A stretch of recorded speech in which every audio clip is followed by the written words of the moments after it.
till we're done. Or we're going to start from this distance. You stay ready. Go.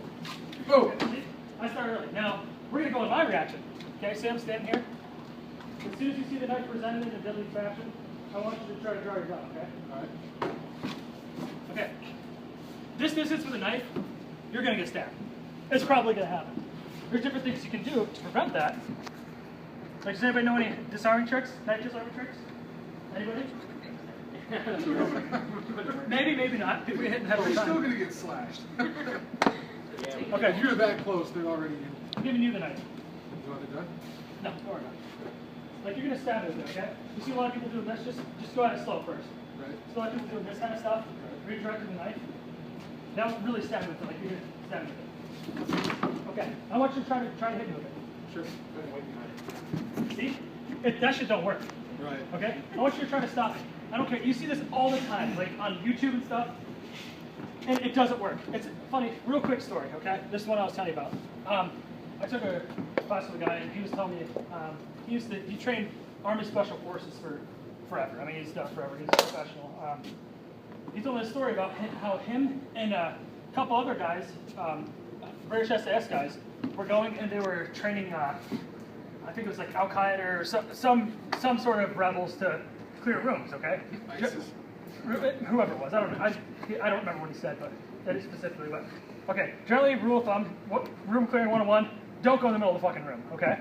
So they knew that they would have to eventually start killing these guys, the SAS guys, and guys like this guy was Army Special Forces and stuff. They knew that eventually they were going to have to fight and kill these guys. Okay.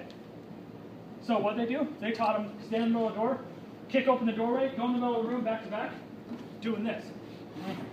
Okay. That's funny.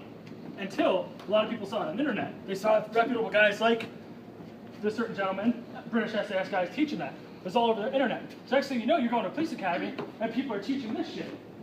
How to clear rooms, all because a certain guy saw it and did, okay?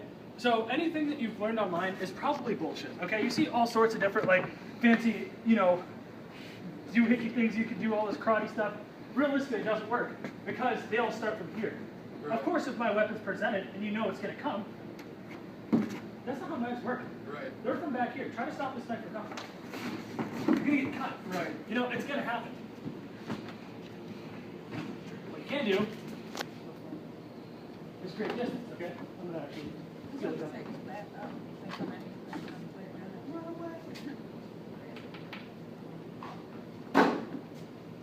This is where movement comes into play. What we've done up until now is just all pretty much static stuff. Has anybody ever done any boxing training? Boxing? Boxing. No, not training, but I do box. Okay.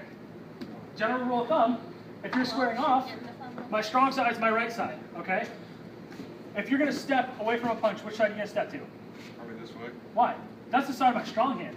You don't want to go there. I'm going to drill you right on the cheek. You want to step to the outside. So if you step here, step across right here. See how I have to redirect my body? Yeah. Same concept with a knife. So if he has that knife back there, he's in a knife fighting stance. Right. Okay? He's going to come after me. He's either probably going to try to grab me. More than likely, they try to grab you with this hand, clinch you up, and do that. So all I'm going to do is just... Not draw attention. It's the wrong holster. Yeah, that's a little bit of a wrong holster. But you get the gist of it. Right. So, instead of stepping back, which a lot of people also like to do, I don't care how fast you are. He's going to run forward faster than I'm going to run backwards, probably. And if he has momentum,